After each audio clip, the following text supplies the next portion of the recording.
Yo, balik lagi bersama channel Zelin. Dan pada video kali ini kami akan coba membahas tentang salah satu dewi yang berasal dari mitologi Yunani. Dan dewi tersebut adalah Aphrodite.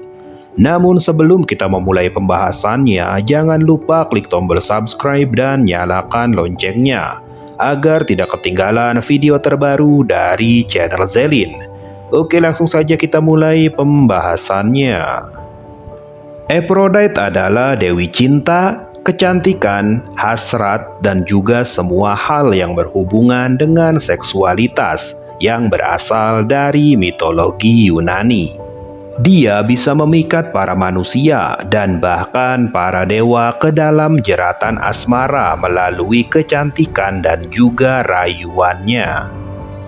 Aphrodite adalah 12 dewa dan dewi yang tinggal di Gunung Olympus atau yang sering disebut sebagai The Olympians.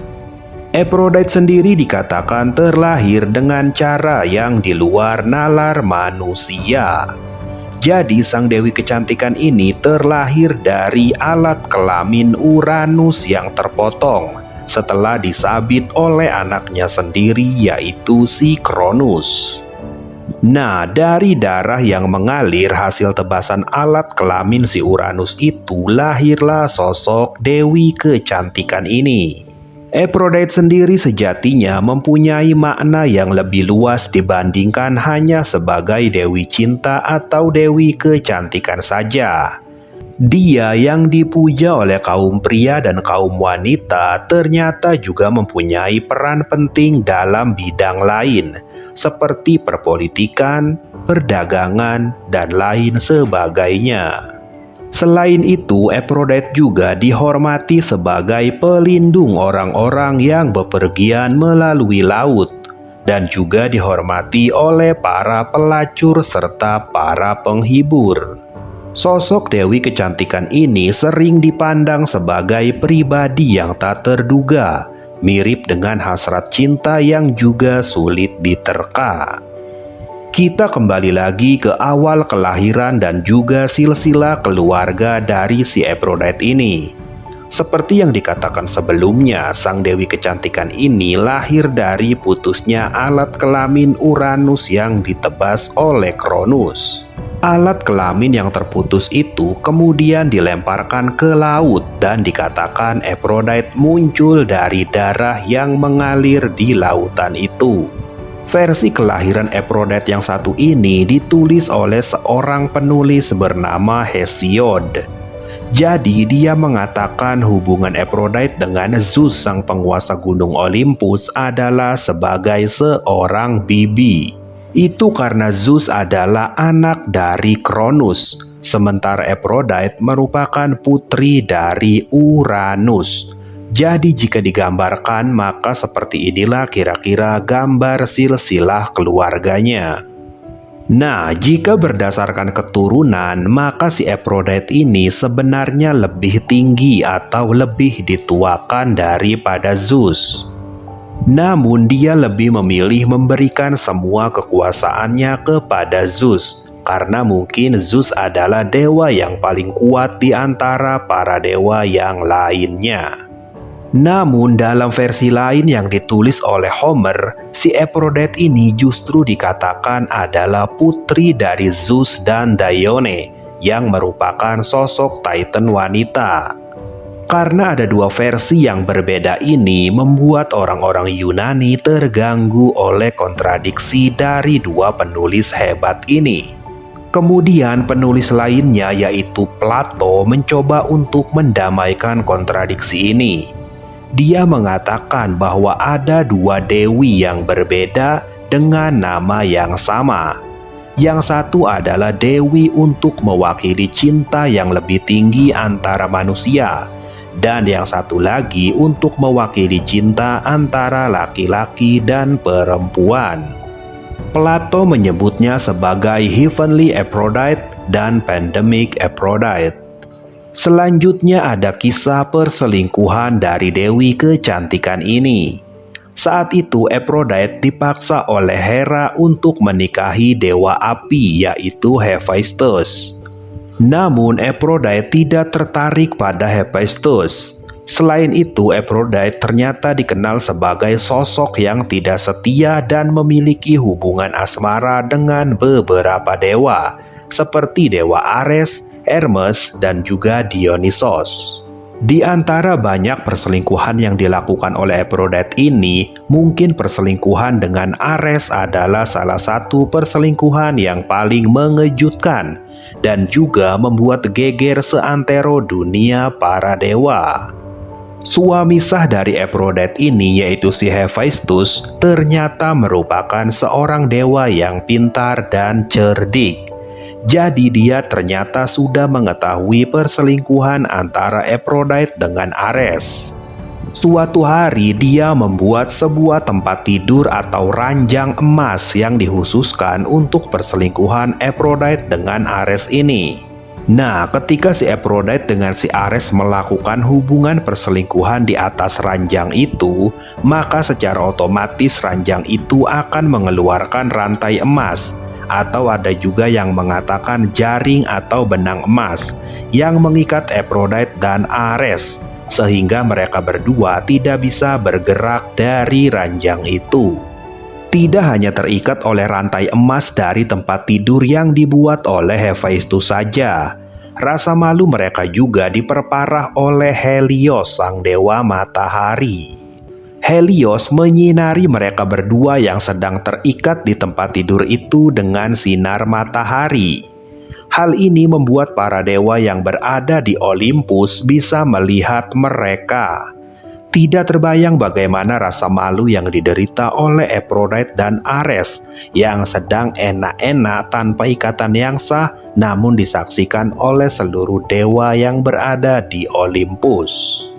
Nah, karena Aphrodite ini dikenal sebagai dewi yang sering berselingkuh, maka dia juga tentunya mempunyai banyak keturunan yang berasal dari beberapa selingkuhannya itu. Di antaranya ada Eros dan Harmonia, hasil hubungannya dengan Ares. Kemudian ada pahlawan Troya Aeneas, hasil hubungannya dengan Anchises. Ada juga Erik, sang raja Sisilia, hasil hubungannya dengan Butes. Dan ada Priapus, seorang tukang kebun yang mempunyai alat kelamin yang besar, hasil hubungannya dengan Dionysos. Kemudian ada peran Aphrodite pada perang Troya yang sangat amat terkenal. Dalam mitologi Yunani dikatakan bahwa Aphrodite ini turut bertanggung jawab atas terjadinya perang Troya itu. Pada pernikahan Peleus dan Thetis ada dewi perselisihan bernama Eris yang sedang mempersembahkan sebuah apel emas untuk dewi tercantik yang ada di tempat itu. Saat itu ada Hera, Athena, dan Aphrodite yang bersaing untuk mendapatkan kehormatan tersebut. Kemudian Zeus, sang penguasa para dewa, menunjuk pangeran Troya bernama Paris sebagai hakim atau jurinya. Untuk mempengaruhi keputusan si Paris ini, 3 dewi cantik ini akan memberikan sebuah imbalan jika saja mereka terpilih. Athena menjanjikan kekuatan dan status yang tak terkalahkan untuk Paris. Hera menawarkan wilayah Asia dan Eropa, sementara Aphrodite menawarkan wanita tercantik di dunia untuk Paris. Singkat cerita, sang juri pun memilih Aphrodite sebagai dewi tercantik, dan Aphrodite pun memenuhi janjinya kepada si Paris ini. Dia pun memberikan sosok Helen, wanita yang sangat amat cantik yang berasal dari Sparta untuk Paris. Namun ternyata si Helen ini sudah menjadi istri dari Raja Sparta, yaitu Menelaos. Sehingga penculikan Helen yang dibawa oleh si Paris kemudian akan menjadi awal dari peperangan yang dahsyat yang disebut Perang Troya. Sang Raja Sparta kemudian meminta bantuan saudaranya yang bernama Agamemnon dan kemudian mengirim pasukan ke Troya untuk mengambil kembali istrinya, yaitu si Helen yang diculik oleh Paris. Dalam perang Troya itu dikatakan Aphrodite mendukung dan membantu pasukan Troya melawan pasukan Sparta. Lalu ada juga kisah Aphrodite dengan pemuda tampan bernama Adonis. Jika kisah perselingkuhannya dengan Ares adalah perselingkuhan yang dikatakan paling menggemparkan dan memalukan, maka perselingkuhannya dengan si tampan Adonis ini bisa dikatakan kisah asmara yang paling terkenal dan menyedihkan. Ya, salah satu kisah asmara dari Aphrodite yang paling terkenal adalah kisahnya dengan seorang pemuda yang sangat tampan bernama Adonis ini. Dikatakan agar tidak ketahuan orang lain, Aphrodite menyembunyikan pemuda itu dengan aman di sebuah peti yang dijaga oleh Persephone. Hanya saja Persephone yang menjaga peti pemuda itu ternyata juga jatuh cinta pada Adonis dan tidak bersedia mengembalikannya kepada Aphrodite. Kemudian terjadilah perselisihan antara Aphrodite dengan Persephone, sehingga membuat Zeus sang raja para dewa pun harus turun tangan.